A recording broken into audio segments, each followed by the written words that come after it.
She always said, give me my flowers while I'm here. She always said that. She would always make references to, she was like, she was like, I can't stand when people go to funerals and they falling all over the casket. And she was like, listen, when I go, if they come falling all over my casket, push them over in there with me since they want to be in there so bad. And we would laugh and be like, Mama, don't say that. Don't say that. And she was like, no. She was like, give me my flowers while I'm here. Because if you've done everything that you were supposed to do while I'm alive, you're not going to have that experience on the day of you celebrating like my passing away and going to the next chapter. You're not going to be like that broken up that you're falling all over my casket. She was like, that's reserved for the folks who didn't do what they were supposed to do when that person was alive. Hey, peeps, you have entered the Unstuck Yourself with Crystal Simmons podcast, where I have intentional conversations that raises your awareness, which releases your innate abilities, and leads you to purposeful action.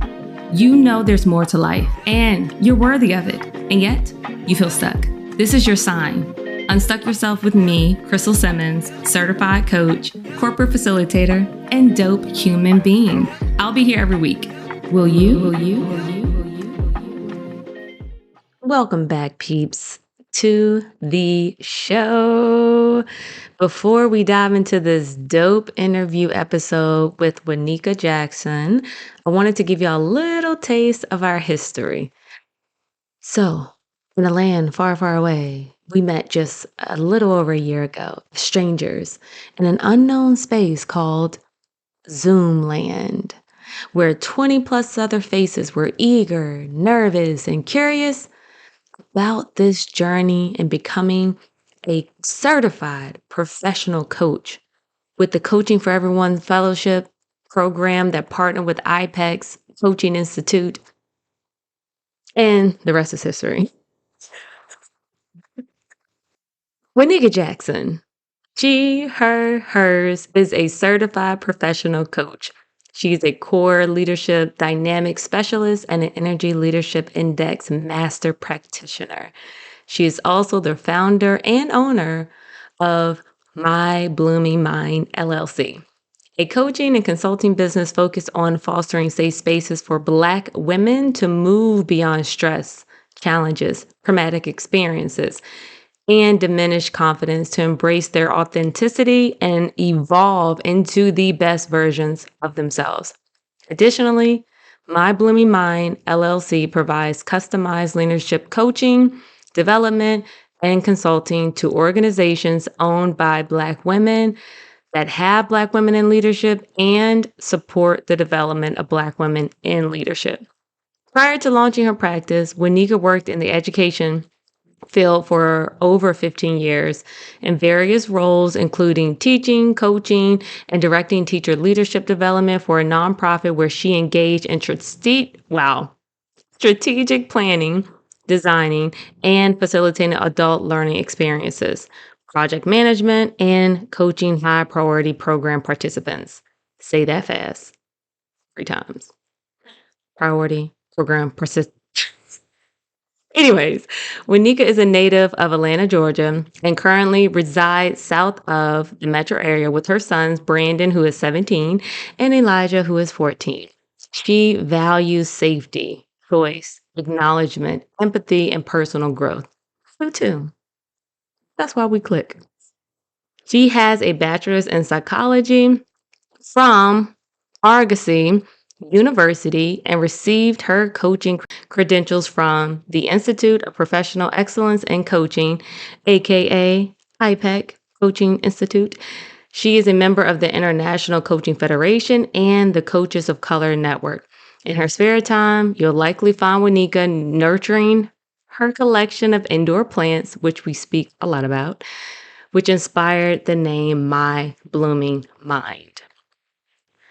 Like I mentioned before, when I'm able to have a conversation with somebody and it's hitting, and we can connect on some real life shit, and my curiosity is piqued, I follow that nudge to ask that person to be present on the Unstuck Yourself with Crystal Simmons podcast. And voila, if it's meant to be, y'all get to see her and me go deep into these conversations. And I have done the pleasure of linking all of Waneka's link trees. Well, it's not trees, but her link tree to stay connected with her through Facebook, Instagram, LinkedIn. And she also has the My Blooming Mind blog where you can follow and learn more about her. So please take this time to first thank yourselves for having such an elevated palate and understanding of what a dope conversation is and gifting yourself that space to indulge. Now snap it up and snap it down while we welcome Waneka Jackson to the show.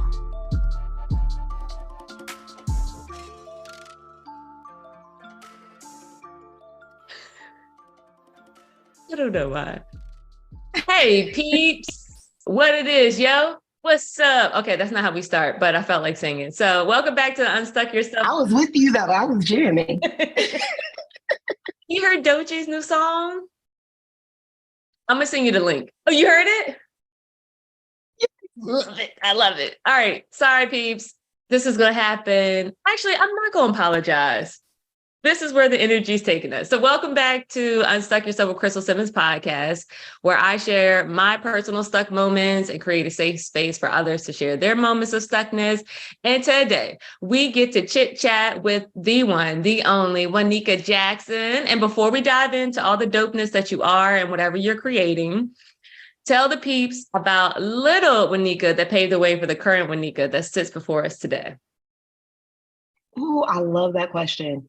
Little Waneka had a lot going on. You're talking about a young girl who experienced a whole lot of trauma firsthand, secondhand at a very early age, and then wanted to grow up and be a part of the change, wanted to be somebody who actually was making a difference in other people's lives. I think I've always been that person. So I was the little one hanging around with grandma on the prayer line with all the saints, being raised by the whole family, grandma, mama, uncle, like everybody was a part of my raising and my rendering. And I had an amazing experience, amazing childhood. And at the same time, I experienced a whole lot of things that a young child probably should not experience, and a whole lot of things that actually have shaped who I am today. So yeah, little Waneka was a smart girl. She was so smart that it was almost like expected for her to be exceptional at all things and to be perfect and to never mess up. So it kind of created this whole perfectionist identity within me. And it created also a drive, always trying to prove myself, thinking that, okay, well, maybe if I do a little bit more, it'll be just enough to get the recognition that I desire and that I want so much, looking and craving for some external validation. Wow. Y'all, maybe one day I'll like share the videos from my recording. As Waneka started sharing who she is and who she was light. Her face like lit up. She had a smile on her face as she owned her shit of saying, yeah, I experienced trauma. And I appreciate you for that. And I'm so glad that we get to do this together because you own your shit. And that what I see, just being in the coaching cohort with you at IPAC, you were always so present and powerful. And there was a calm about you. Shout out to your grandmother probably and the people who raised you. But also you were very powerful. And when you spoke, you didn't speak just to fill the air or fill the space. So just starting off strong. We appreciate that. Thank you. Thank you so much. I appreciate that because one of my big things is really embracing authenticity.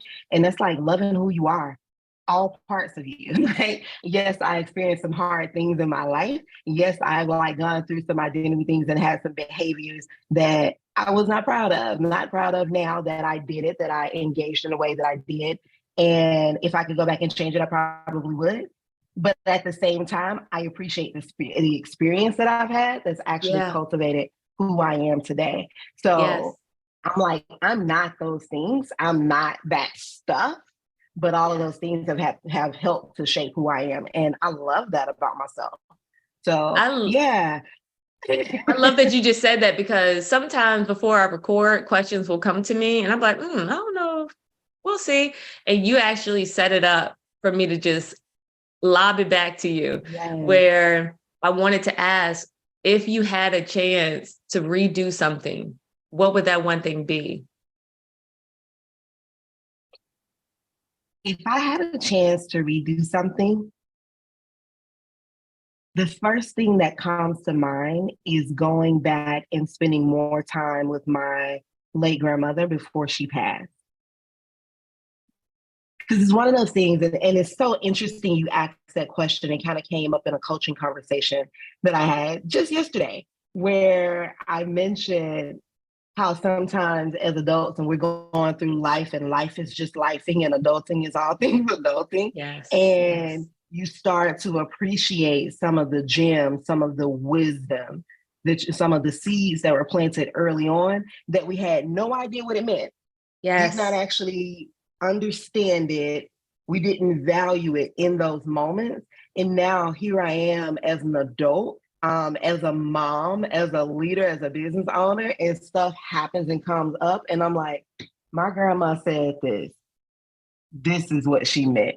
She meant it for this moment right here. That makes so much sense now. I didn't appreciate it back then. And now I'm like, oh, what did I miss out on? Because I was so mm, busy with life stuff that I wasn't there to like sit beside her as much in her last few months as I had been previously. So for me, that's the one thing. If I could go back and redo, it really would be spending more time talking to her, learning more about what shaped her, what impacted her, how did she become, because I just know it's grandma. That's grandma. Grandma took care of grandma things.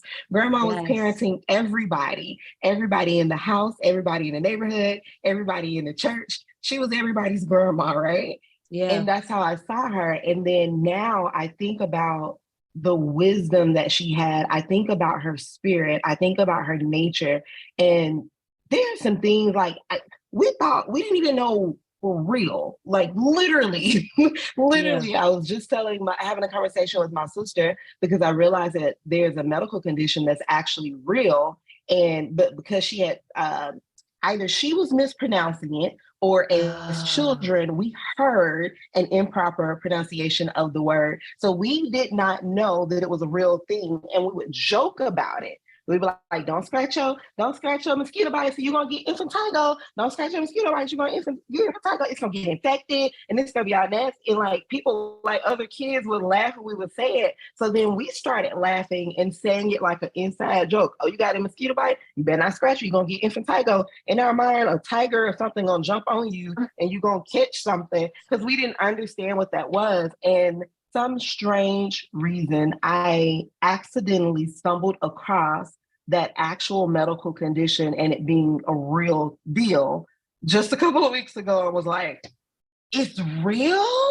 You actually can get an oh, infection from that? And I screenshotted and sent it to my sister, and she was like, is that real? Like, I didn't know. And I'm like, how these years we've been joking and playing and had no clue. Like, grandma knew some stuff. Grandma knew some stuff that other people did not commonly speak about, which is why we kind of laughed it off and not necessarily understood the value in those moments because she had knowledge that wasn't common knowledge. And like, yeah, grandma had some people watching over her, covering and protecting her and mm, speaking through her in a way that we're just now beginning to unpack. So yeah, I would really want to wow. spend that time with her if I could. Thank you for sharing that because I'm like, oh, what can I unpack from that? The first thing that popped up was what would be the things that she would say that you remember the most that you didn't value back then that you wish, like now it's popping up like, that's what she meant. She always said, give me my flowers while I'm here. Oh, shit. She Shit. always said that. She would always make Mm. references to, she was like, she was like, I can't stand when people go to funerals and they falling all over the casket. And she was like, listen, when I go, Because literally she trained us for children. Like, when I go, if they come falling all over my casket, push them over in there with me since they want to be in there so bad. And we would laugh and be like, Mama, don't say that. Don't say that. And she was like, no. She was like, give me my flowers while I'm Ooh. here. Because if you've done everything that you were supposed to do while I'm alive, you're not going to have that experience on the day of you celebrating like my passing away and going to the next chapter. You're not going to be like that broken up that you're falling all over my casket. She was like, that's reserved for the folks who didn't do what they were supposed to do when that person was alive. And it stuck with me. And I think now I try my hardest to be in a space of, when I feel gratitude for another person, I am acknowledging that other person, not just talking about them, but talking directly to them, calling their name when they're not in the space, but also going directly to them and expressing gratitude for how they have shaped my life. Because when you're in the middle of the hard stuff, all you see is the hard stuff.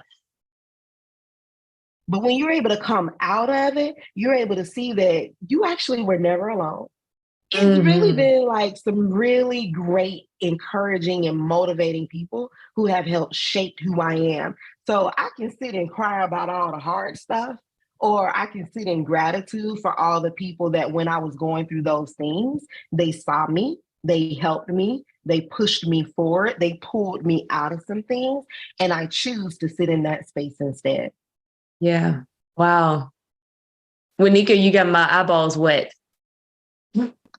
Mine too. And people don't like, y'all heard me read her bio before we got into this. My Blooming Mind, LLC is your business. So the fact that that was the memory that honored your grandmother, give me my flowers while I'm here. That's going to be the name of the damn title, this episode. Listen, there you go. There you go. I love it. I love it. And all right, hold on, y'all. Hold on. We're gonna pause for a second because Waneka shared a lot and I want to make sure I unpack it. Let me see if I can recall. Maybe I'm not supposed to recall because it's not coming up.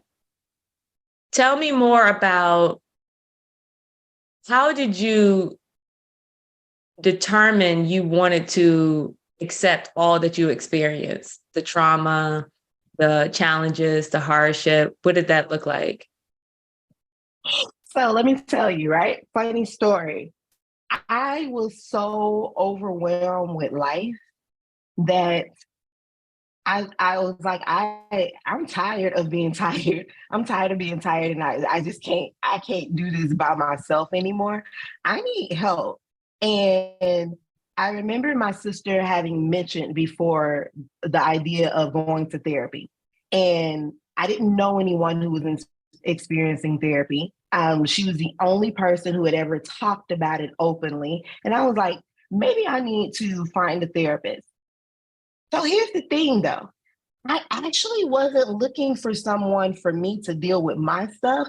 I remember going to a therapist and saying, I need help helping this person and helping these people because they got a whole lot of stuff that I'm trying to help them with. And I don't know how to help them with all their stuff. So can you, and they won't go to counseling. So can you help me help them since they won't go and I don't exactly know what I'm supposed to be doing? That's what I went in with. And it didn't take long. I believe it was the very first session, coming out the very first session where it was like, girl, no, you here because you need help. You need help with your own stuff. And the reason you keep naming and acknowledging these other people is because their experiences are triggering your stuff. It's triggering your memory of all the things that you've been through. So whenever you're around them and you're trying to help them through all of their stuff, you're in this position where you don't feel safe because it's reminding you of like positions you've been in the past where you didn't feel comfortable and you did not feel safe and you did not trust what was happening around you, and you're trying to find a way to protect yourself. So in a way of trying to protect myself, I ended up in therapy, and I'm so glad I did. And because now I'm the person that like, listen, y'all, everybody needs a coach and a therapist, and not necessarily in that order. Like, that part. You need both. in order to Y'all, be successful. that is a bomb drop because so often, ooh, all of us, everybody who's listening to this can relate to that message where this person needs to get that address. This person always popping off. This person is not Mhm. social and you're irritated. The same thing, like you were saying, my clients will say, should. They should be doing this. You should be doing that. And what we say here, shitting on yourself is shit. Stop shitting on yourself because you can't control that person. And you put it so beautifully, they're mirroring something that hasn't been addressed. And circle all the way back to your grandmother about giving her flowers and people falling all over. It's so Mhm. real because you see this person is gone. I can no Yes. longer rectify the wrong or the fact that I wasn't there. And I've been trying to be there. I've been trying to be more present and honor this relationship, this friendship, whatever that is. And now my chance is gone. And that's what that emotion reaction is. It's the same with the people that we're living Yes. with. Oh, so good. So I have to share with you what my therapist told me that really pushed me toward my healing journey. She was like, listen, you have not given yourself a chance to grieve. So Mm. immediately I started therapy. It was probably five, 5 to 6 months after losing my grandma. And I immediately think she's talking about my grandmother. And I was like, you're right, because I was so concerned with how the arrangements were going to be and whether or not like who was going to do what. I delivered the eulogy for my grandmother's homegoing service. And I was like, I had to do this. I had to do this. And all the hacks came out. She was like, did you have to? I Mm, did, because it was something that I told my grandmother. My grandmother made her arrangements years before she actually left us. She shout lived a out to life where her. she had a lot of health issues. And my grandma had cancer. They told my grandma that she was not going to live well before I was born. She was never What? supposed to see grandchildren, and she lived to see great grandchildren. Ooh, So it's like amazing how everything came back full circle. But in that moment, I'm thinking she's talking about the grief because I spent so much time doing stuff mm, following her passing. And then, like, it catapulted into I had some other family things going on at the same time that I did not have time to grieve that loss. And she was like, yeah, that's part of it, but that's not the whole thing. No, you have not grieved the passing of your grandmother. She was like, you also have not grieved the loss of the reality that you thought you were supposed to have. ooh, that part. Bomb drop again. Jeez. And I almost fell out. Say that again. Never had anyone ever said that to me before. That I was grieving the loss of the reality that I thought I was supposed to have. I didn't realize how many expectations I had for myself, for other people, and for the world around me, and that I had been operating through that lens of this is what things are supposed to look like. It has to look this way. And when she said that, it kind of put me in this place of, okay, well, if my reality is not what I expected it to be, what is it? Ooh, And a lot of it came down to it being a full on performance ooh, of shit. how I thought the world wanted me to show up. I gotta dress this way because people are watching. I have to talk this way because people are listening. And that was reinforced in so many different ways. I Part of my leadership journey included being an ordained minister. It included being a church leader. And with that walk came a lot of conversations with leaders, especially male leaders Mhm. in faith. who were constantly telling me to change the way that I delivered my messages. Wow. You gotta put a growl in your voice. You gotta say it like this. You gotta do it like this. And it's like, Oh, hello, I am a female. And I don't know if y'all noticed, but I am a very feminine female. Like, I like pink girly things. I like putting bows in yes. my hair. Like, Yes. still Yes. to this day. You know what I'm saying? So for me, like, to hear that I was constantly being told that I needed to do something different in order for me to be who I am. Like, okay, you got to do it this way. You have to say it this way. You can't wear that. I I've always liked high heel shoes. Like, as a little girl, the little Waneka who paved the way for this Waneka, that little girl had the little place. Do you remember that play set that had you had your little high heel shoes that you little stick your little foot in with the little bow on the front, I and it do. was I the didn't bear have that it, but I remember it. Oh my gosh. I was that girl. I was that chick with the fake fingernails. They used to like just slide right on top of your whole finger Yeah. Yes. with the fake lip gloss. It looked like Yep. lipstick and it's actually plastic. It put nothing on your actual Yes. face. And Yes. I would sit and make myself up and do this whole, like, I was my whole princess party all by myself because I was the only Oh. child for a few years. So for me, like, I was doing those kind of things. So I've always had an attachment to being dressy in all sense of the word, including high heel shoes.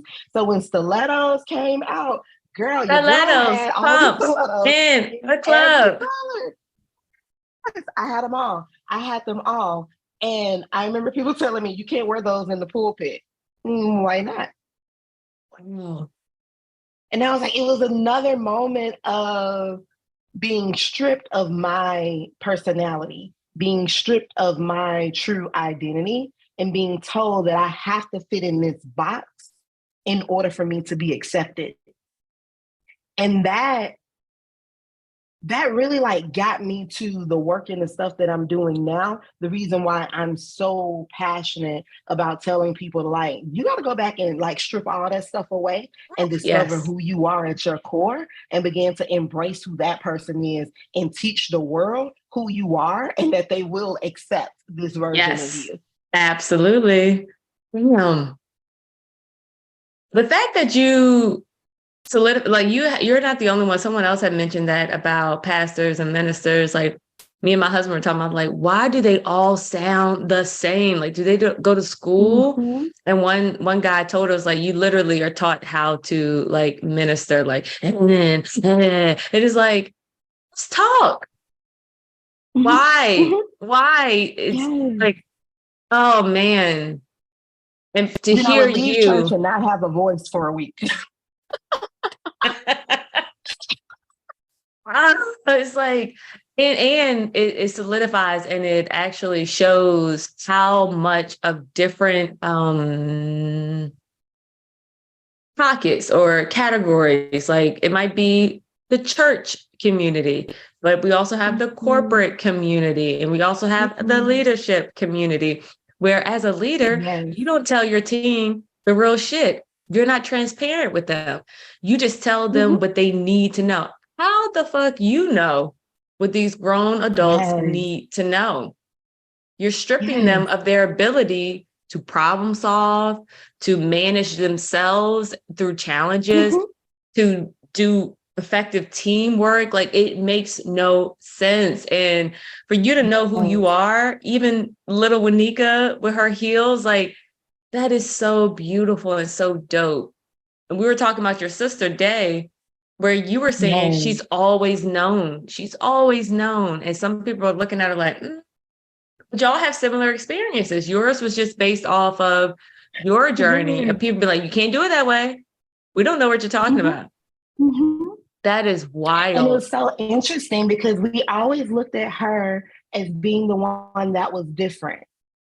And now I understand she was just always being her authentic self. We That were part. the ones putting on the mask. We were the ones playing pretend in the world. We played pretend as children and grew up to be adults who continued to play Ooh, pretend. wow. All right. So tell the peeps about your sister and just a little bit of what because we were talking before we hit record and you were telling me about her and I was like, I want to know more. So just tell a little snippet to put reference to what I just kind of mentioned about your sister, and then you added on. Oh my gosh, my sister is my best friend. So my sister is the most authentic person I have ever known in my life.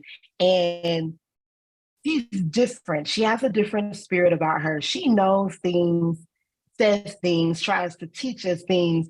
And then years later, it becomes common and popular. But when she was trying to teach it to us, a lot of times we were rejecting it. Like, what is she talking about? What is this thing? And she's always been about personal wellness, like really thinking about what the body needs, what is actually healthy in a very natural way. And going back to what did our ancestors do? How, like the things that we're doing, not just buying things because it's popular, it has a certain brand name, but thinking about like, what are the ingredients? Are you actually reading labels? She taught me to read labels. What's in that? What are you putting in your hair? What are you putting in your skin? What are you eating? And she, I mean, to the point where she has her own garden in her backyard and literally will go and pull something from the garden and go inside to prepare dinner, including the herbs, right? Wow. And I just thought that was such a beautiful thing. And now we're in this space where we're starting to think about how our businesses actually align and connect and how we're gonna like start to work together in a way where I'm like, listen, you're the one that helps people meditate, really kind of come back to center, find their peace, think about how to take care of their health and their wellness, like for their physical being and their spiritual being. I'm the person that comes in like, let me help you with your mental being, your emotional being, and we kind of align and connect on that spiritual part together. And it's like when the two of us come together, what's possible? What is actually possible? So we have been brainstorming. Oh my gosh, there's so many things to come for what's about to happen with the two of our businesses actually coming together. But I think the thing that I was initially telling you about was my sister has been selling a wellness tea. It's called Be Well. And she's been selling this tea for a while now.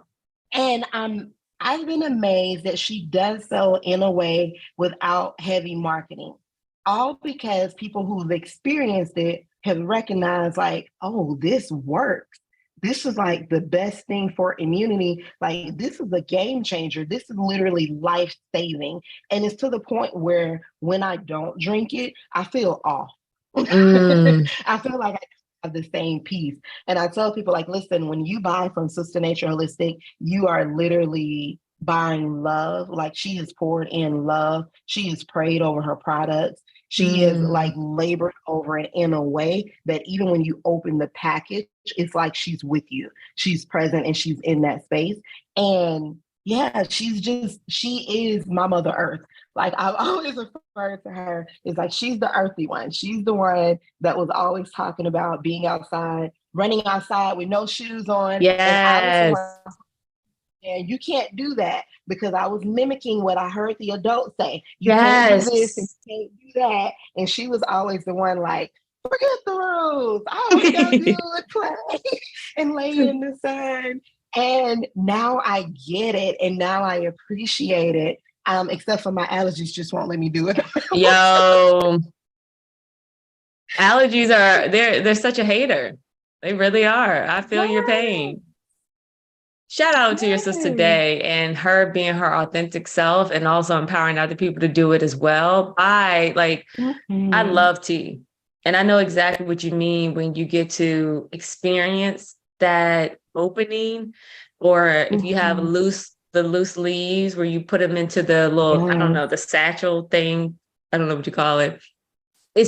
I love doing that.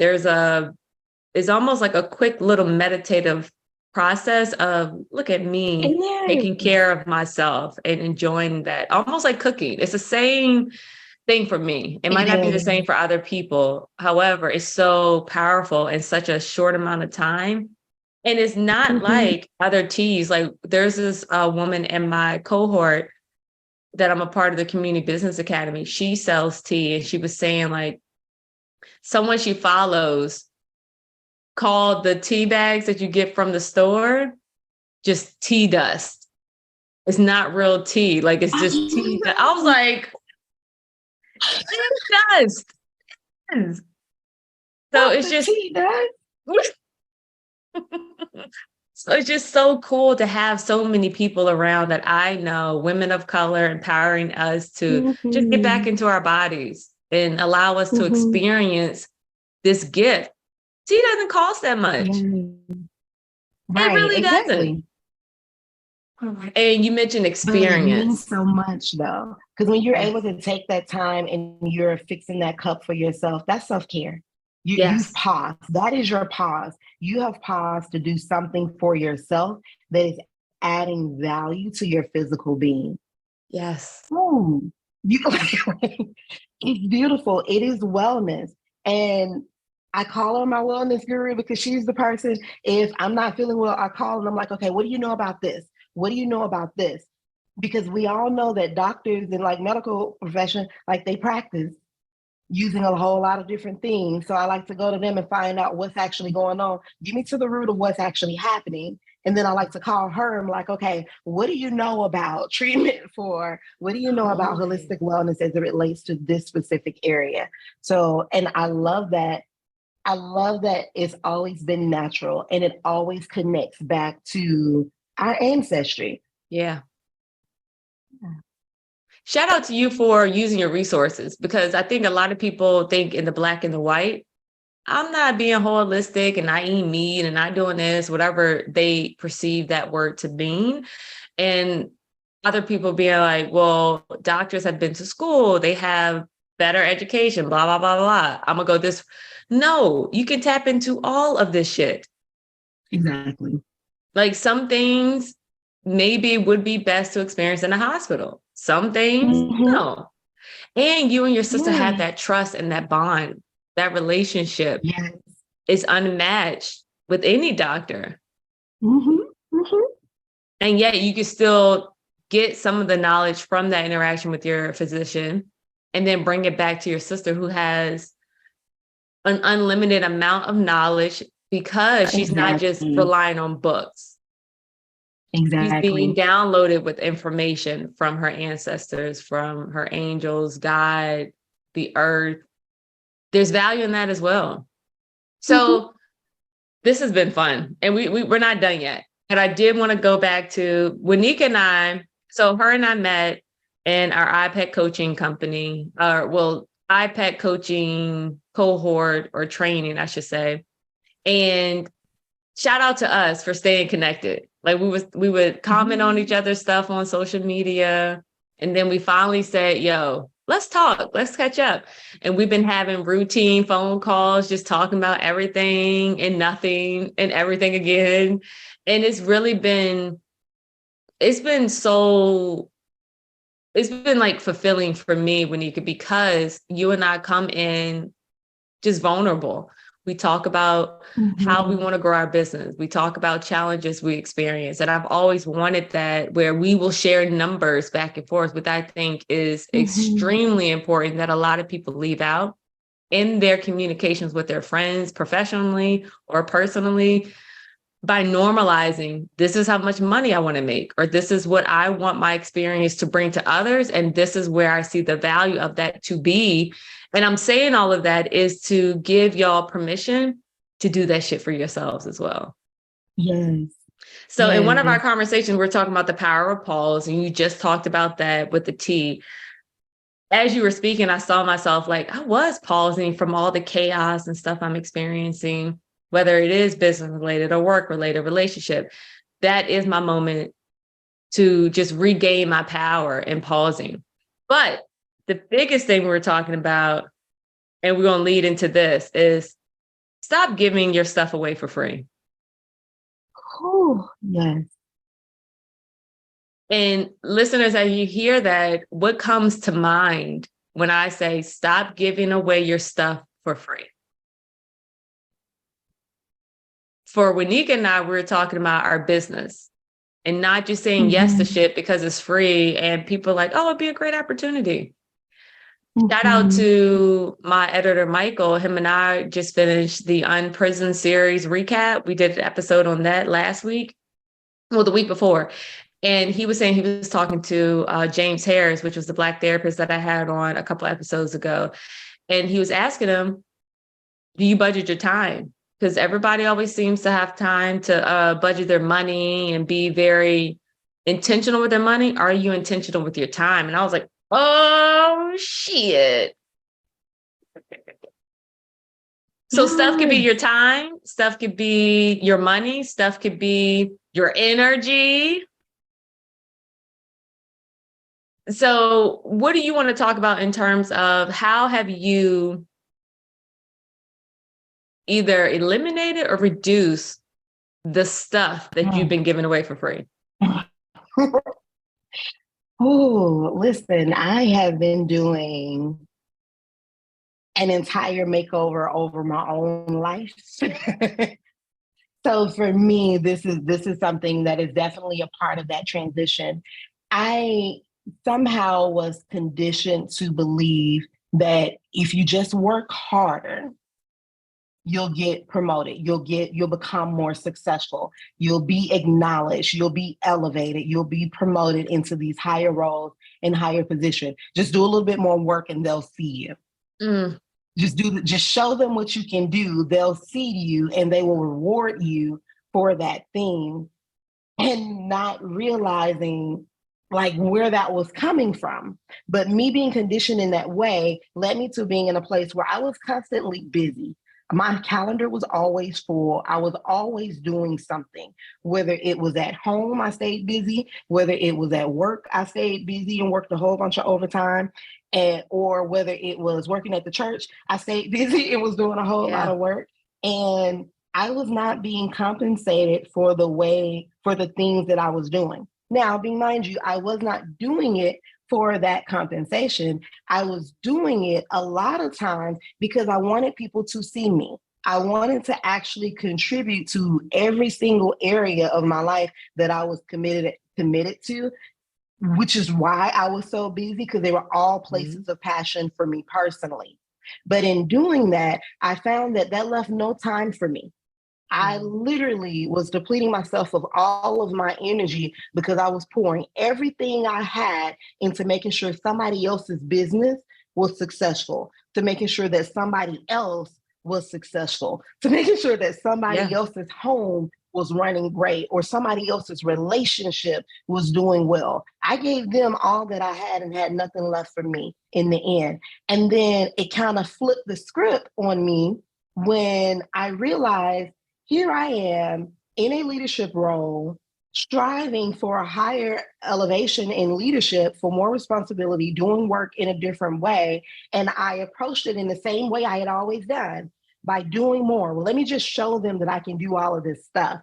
And what Yeah. I learned is when I do that, I give permission to other people to use my services, to use my resources until they use it all up and there's nothing Yeah. there.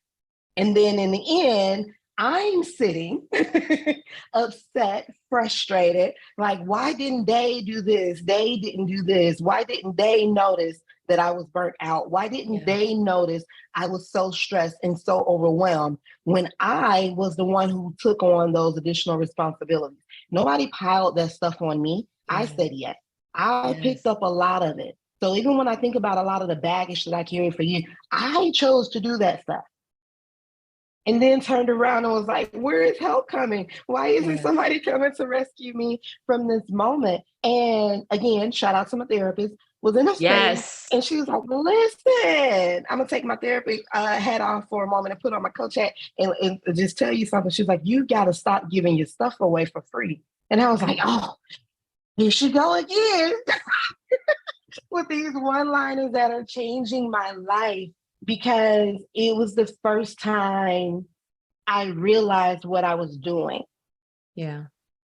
And by giving it away, not that I don't want other people to have access to the knowledge that I have and to the resources that I have, but by me giving it away, I left nothing for myself. And I allowed people to treat me in a way that was not honoring to me. It's not the way that I wanted to be treated. It's not the way I wanted to be honored, the way I wanted to be respected. So when you talk about like budgeting your time, oh my gosh, one of the first things I did on my healing journey was I took some time and thought about what was most important to me. Where are my values? And when I start with me first at the top of the list and what I need for my wellness, my peace, my sanity, my self care, and my wholeness, then I started to think about, okay, well, how much time do I have left? So now I budget what I have left after I've taken care of me and my needs to think about who comes next. Well, my children, I have a 17-year-old and a 14-year-old, they come next. So now I have to think about what do my children need? How do I help them to be in this space where they are safe, they are well, they are taken care of? And then after I've taken care of them, what's left? Okay, now I can think about giving my time and my talent to some other people. Yeah. But everything came back to me. What did it look like when you were doing things for you? Doing things for me in that way by starting with me, it was basic stuff, because in giving away my stuff for free and always being available for everybody to take care of all of their stuff meant that I was not eating lunch. I was skipping lunch breaks. It started off, I would eat and keep working. And then it started out like it kind of transitioned to this space of I'm not even eating lunch at all. I may not grab breakfast. I might get one meal out the day and I might get 4 hours of sleep because I've overcommitted myself so much that now I'm stretched thin and I don't have time to take care of me and my personal needs.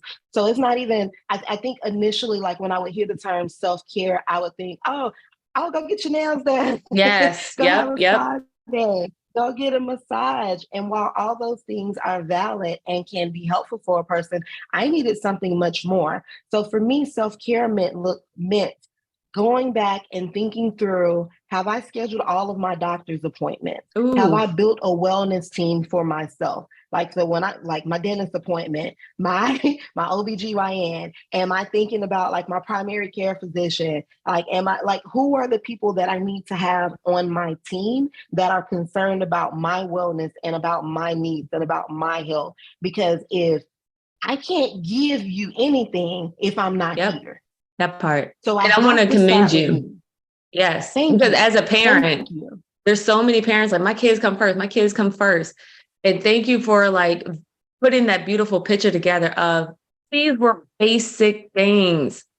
Eating lunch. And if you are eating, maybe now it is taking the step up of eating a nutritious lunch. Yes. Because there are differences, there are levels to this. So I'm so glad you mentioned that because it is the basic shit. Sleep. How is your body supposed to rest and be able to rejuvenate and regenerate the cells that's been working all day? How? You're not eating nutritious food to fuel your body and you're not sleeping for it to be able to rest. And now your brain is just going on and on and on. Basic things. Thank you for saying that. And also putting it very clear. I come first. You have to come first. And again, these basic things of like, oh, you have to put your oxygen mask on before you give it to somebody else when you're on the plane. They say that shit for a reason. But our brains just normalize like, it's just at a whim or it's just something cute to say. No, it is facts. If Waneka wasn't eating, if she wasn't sleeping, how the hell is she supposed to support her kids that are active when she's fucking tired and hungry and depleted of energy? That makes no sense. So thank you for putting that so beautiful. Ooh, say that again. I literally was in this process of self-abuse. I was abusing myself. I was not taking care of my own body, which also meant that I was not being a good model for my children. That part, that thought just came up. A good model for the leaders that I was managing. I was not being a good model for the clients that I was coaching and working with. I was not being a good model, like for anybody. Nobody, baby. I'm trying to tell you. And here I was thinking, I'm doing such a good thing by giving all of myself away and giving myself to other people in this way. I'm helping them. And I'm like patting myself on the back for the way that I was leading and not realizing like I was operating in a very self-destructive manner. My body was shutting down on me. I got to a point where I was taking my rescue inhaler because I have asthma. I was taking my rescue inhaler on a daily basis. Wow. And when And I which is posted supposed to be, something about that, when are you supposed to it's use only it? supposed to be used for emergencies. I have a second inhaler that's used for daily, like a preventative that's supposed to be used daily to Okay. help Yep. control what's going on. But in the event that the body needs something more for emergency uses only, then I have a rescue inhaler that will help regulate my breathing so that I can continue to Yeah. move on. I was at a state that was so bad that I was using my rescue inhaler on a daily basis. And I remember making a comment about it on Facebook. And I had someone in the medical profession like reached out to me and was like, do you understand what rescue inhalers are used for? That is not okay. You are not okay. And I was Mm. like, yeah, I know I'm not. I was like, that was the point of the post. I am not okay. And like, but it took a moment for me to get to the place where I was starting, where I could be aware of me not being okay. Now I'm at a place of I have learned my body. I have learned to recognize the signs when I'm about to be in a mode of stress, when I'm about like when things are shifting and changing. I am more aware of my body's physiological responses where I can catch it and then make a conscious decision around how I want to respond and what I want to do next. And it Do you have an prevents me example of of being that? in crisis mode. Yes. So, oh, yes. So, one of the things I notice is stress. When I'm thinking about stress, my reaction to things not going in the way that I think that they should go, or in a way Hmm. where I feel like I can control and manage my experience with it, right? So, Yep. in those moments, for example, my tire light came on in the car and it kept, and I'm like, wait, I just replaced two tires. Why is the light on the tire I didn't replace actually coming on saying that something is wrong? And immediately I will feel tense, like Mm. going across my back, going across my chest. People have referred to it as like clutching my pearls. They say all the time, like, you Hmm. love to clutch your pearls. And it's really me holding my hand over my chest. And I Yep. won't even notice that I'm doing it, but it's a sign of me being stressed. It'll happen even in moments. It'll be simple moments. And the funny part is, it's not always something bad. I was standing in the window one day watching my sons play football. They were literally tossing the ball to one another in the backyard. That's the behavior. 14 and 17, that was something that they did not do. Hmm. But my 14-year-old was getting involved with sports and really trying to learn how to play and wanting to do that. And my 17-year-old had played before. So he went out and he was like giving him that space to actually practice without a coach, without a team, like Yeah. without being watched by a whole lot of people. And I'm standing in the window watching this moment. And as a mom, seeing my 17-year-old care for his brother in that way and choosing to spend time with him. Because like teenage boys, they want to do their own thing. They Yeah. have their own individual personalities and identities. And for them to come together and do something simple, like just pass the ball to each other in the backyard, I'm standing there and I noticed I wasn't even breathing. I held my breath. Oh, shucks. So in moments where I get excited, whether it's something positive happening or negative happening, like I've conditioned myself over the years to hold my breath.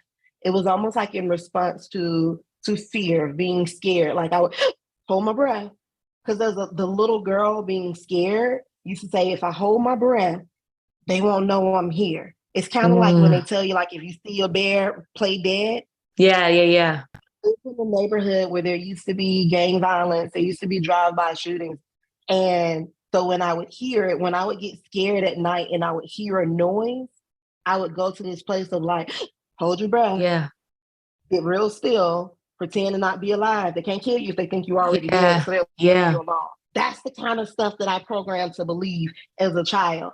So as an adult, when things happen now, I hold my breath and I'll catch, like, I'll have my hand over my chest. My hand is over my chest because my chest is hurting. But in those moments, I might not even recognize that my chest is Yeah. hurting because I'm so caught up in what else is going on around me. But it's pain there, and I'm trying to press down and soothe and give myself like some sort of restraint, like some sort of brace for what is Yes. about to happen, that Yeah. I'm holding myself. It's almost like I've gone through life so long wanting to be held, wanting to be loved in a certain way, Yeah. wanting to be covered and protected, that I started doing it for myself. I started holding myself in those moments. So now I'm in a space of like, when I catch myself with my hand on my chest, why is my hand here? Like, am I just resting my hand here? Or, Hmm. or like, am I experiencing pain? Am I Yeah. experiencing shortness of breath? Am I feeling tense going across my back? Like that to me is an indication that things are not okay and that I need to step back and pause and take a breath and then assess what I might need in those moments. Yeah. And I appreciate you sharing that. And it goes back to like the triple A's that I talk about, awareness, like you being aware of your hand being there, but also getting curious of what am I able to do in this moment? So is it, oh, I can breathe and I can keep my hand there, or I can enjoy this moment, Mhm. like you seeing your sons. And when I heard you talk about your sons, I was wondering, is that the freezing because you want to freeze that moment in time? And not necessarily of the fear of this is never going to happen again or whatever that is. What if it was like, Yeah. oh wow, this is so beautiful. Like the moment, Yes. the beauty took That's my breath exactly what it away. was. Nice. Cause I was That's like, I wonder. exactly what it was. And then your action So, is to enjoy it. and that's the thing, Crystal. I went through life not really understanding what joy is and what brings me joy. So I didn't know. I know how to respond to trauma. I know how to respond to fear. I've had plenty of those experiences, right? So because of that, I like when I have the moments of joy, my body's like, what do we do? That is so My real. whole being is like, what do we do? This is something we've never experienced before. What is this? And Yeah. like it takes a moment to have to go back and do this self-assessment. It's like, what is this? It's peace. I'm okay. We're okay. Wait a minute, this is happiness.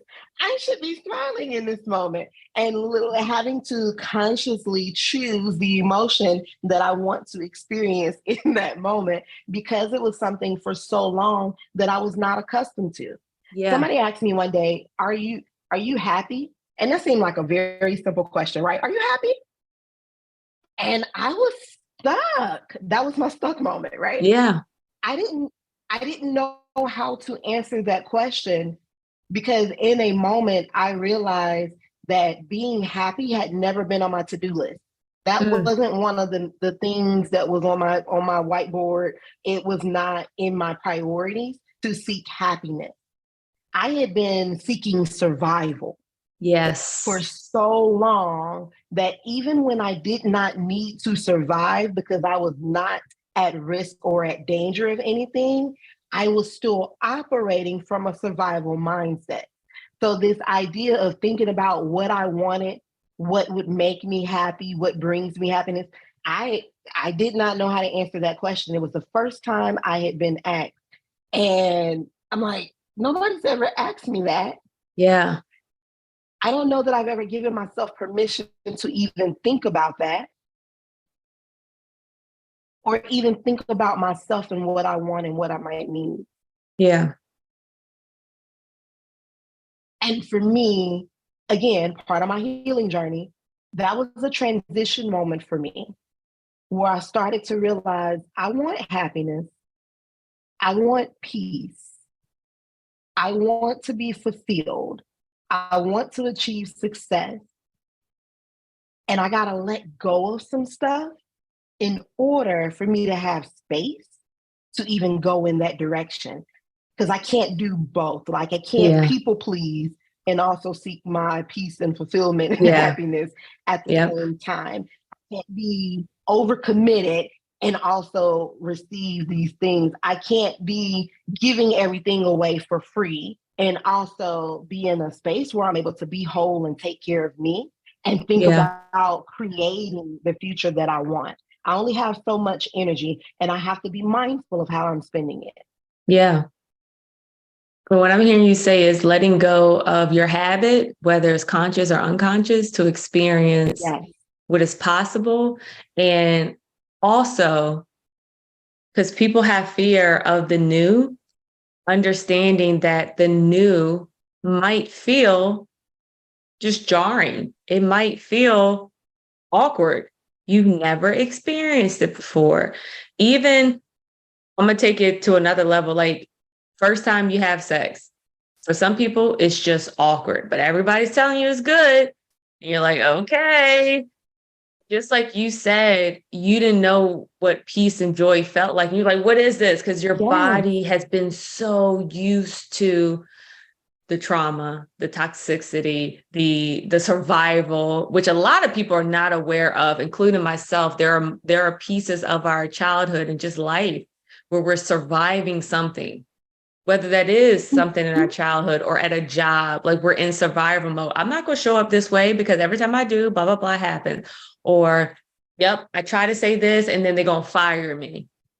You're constantly in survival mode. So I'm going to just hold my breath. I ain't saying shit in the meeting. Yes. Y'all want to go ahead and do this? Go ahead and do Yes. it. And then when you get to a position or a company who values your input and wants it, you have been in that trauma mode for so long and you're not giving them what they want. And they're confused, like, but why are you here? So that's Yes. why I love how we as coaches, like you being able to own your shit so openly and honestly and speak about the trauma, especially a lot of people don't realize as coaches, our clients hear a lot of our personal stories that we've experienced that led us to the other side, to, like you put, that transition. Mm. I love sharing stories with my clients that I haven't told my friends. Like, I'm like, hey, this happened. They're like, oh my, yo, you're speaking to me like what I'm going through right now. I was like, I know, because something in me told me to share it with you and then ask you, does this resonate with you? I felt the same Yes. way you felt. I get it. I understand. You're not crazy. You are normal. This is completely normal. And this is what can happen Mhm. through experiencing that, recognizing like we all Mhm. have been hurt. We all have been lacking love at some moment in our lives. And Yes. now we're learning through your experiences, through as a coach, but also your business life, but also just your leadership in your corporate world. You have so much knowledge to give to so many people who don't have the verbiage to what they're experiencing. So before we love, like just simply end, how do you want to just share who you are, what you're offering to people? Um, yeah, how do you want to end it? Yeah. So, Crystal, I think it's really important, like you touched on that trauma piece, right? We absorb so much from our environment. That's part of our learning. And a lot of times we never label our experiences, we just experience them. Mm, I did not realize the trauma experiences I had until a couple of years ago. And all of it was not things that directly happened to me. As a yeah, child, I didn't have trauma to directly happen to me. I absorbed it secondhand from the people in my life who I observed them going through and having trauma reactions. And I absorbed their energy and took on, as an empath, I took on how they felt, how they must have felt, and made meaning of those experiences and told myself that I have to show up a certain way in relationships in order to be safe. I have to show up a certain way in professional environments in order to have job security. I have to show up a certain way as a Black female in order for me to be heard and be safe and be yeah, okay to move forward. all my life I've been trying to protect myself and like to be in this space of safety. And then, but I was so busy focused on, we always talk about we attract the things that we don't want because we Yeah. spend so much time focusing on those things. And as an adult, I went through my own traumatic experiences while I was so caught up with trying to be safe. I had a lot of moments where I experienced the trauma of being raped. I experienced the trauma of being held at gunpoint. I experienced like the trauma of being in relationships with a partner with mental health issues. And all of that was like triggering for me because it was triggering that I don't feel safe anywhere. I don't feel safe at home. I don't feel safe when I go to work because the people in leadership positions who I felt like should be guiding my experience are not caring for me in a way that I needed or not seeing me for who I am.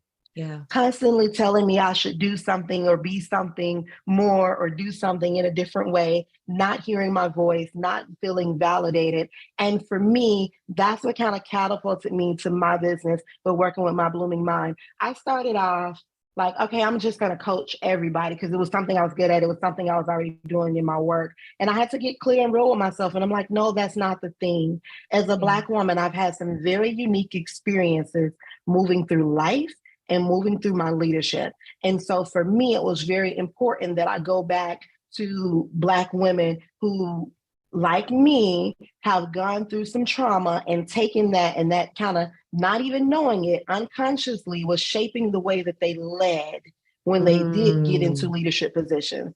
Because oftentimes we do our work so well, we'll get a new title and that's quote unquote considered being a leader, but there isn't the type of development that teaches you how to lead other people or how to lead a body of work or how to lead a certain project. Development did not come in that way for me. So for me, it was very important to see the other people who, like me, did not always feel like I was enough. Yeah. And so now I'm in a space where I get to acknowledge, like, I call in those people who, like, hey, Black woman who feels like, for you, like, if you feel like you're not enough, you feel like you're constantly in this place where you're trying to prove yourself, you're trying to survive, you don't feel like you belong, you always feel the imposter syndrome coming up, you feel like you have to be in this space of perfectionism because that is your safety mechanism for yourself. I can help you with that. I can help you actually strip away and get to the root of what's causing that and move that out the way so you can actually discover who you are at your core.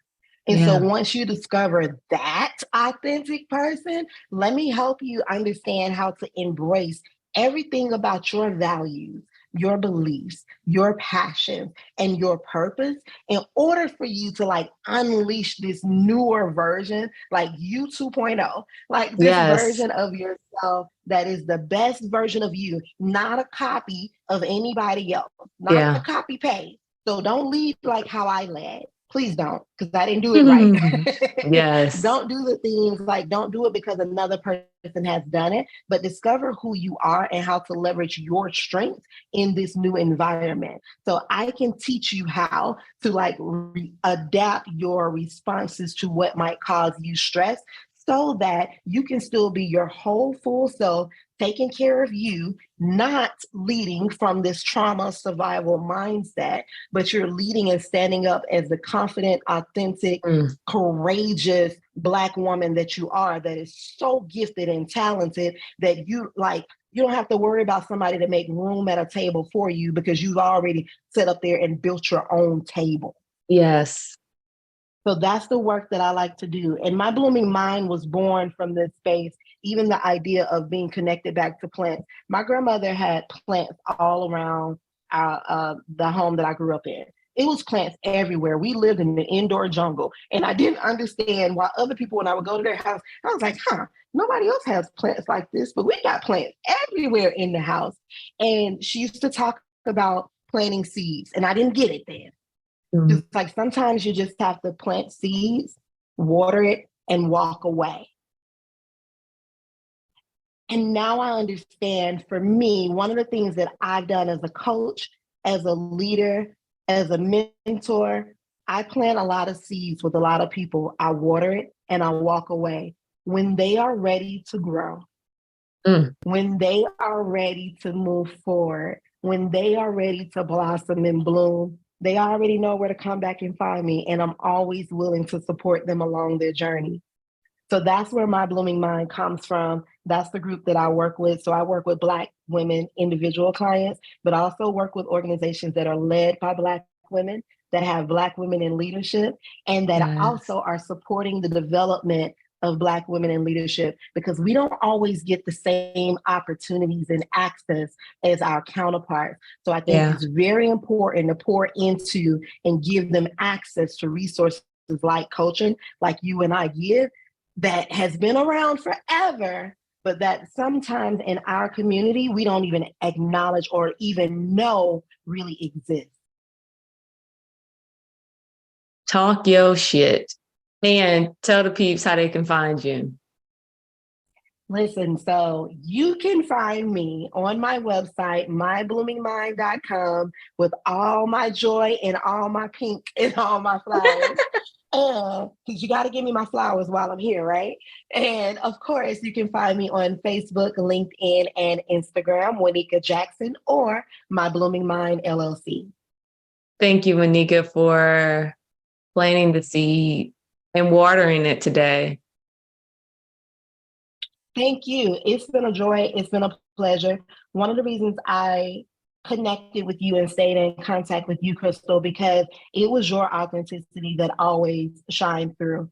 It didn't matter what space we were in. You were the person that always say, okay, I want to do this thing. I'm going to try it out. We're going to laugh our way through it. Your energy was so bubbly, so positive, so inspiring, so motivating, so encouraging. So I just want to thank you for the friendship, because as a leader, we all know it can be very lonely. People assume that you have a whole lot of people around you supporting you to do what you do, but sometimes it can be a very lonely space because everyone make assumptions that you have what you need. And so I appreciate your friendship. I appreciate the way that you're able to be honest, to be yourself, and to really give other people space to give themselves permission to do the same thing. So I thank you for your platform and the way you just show up as authentically you. Thank you, Waneka. The feeling's mutual. Like, I can't even say words now. You kill that shit. And I'm so excited for the people that get to meet you and continue to grow alongside you, because you're gifted and you're accessible for those people who know I'm ready to grow, and that Waneka has been through some shit and I see myself in her and I want to be where she is and continue to grow. So shout out to you and your future clients and partnerships and friendships, because I can't wait to see that shit grow and bloom. Yes, we're gonna bloom together, sis. I love it.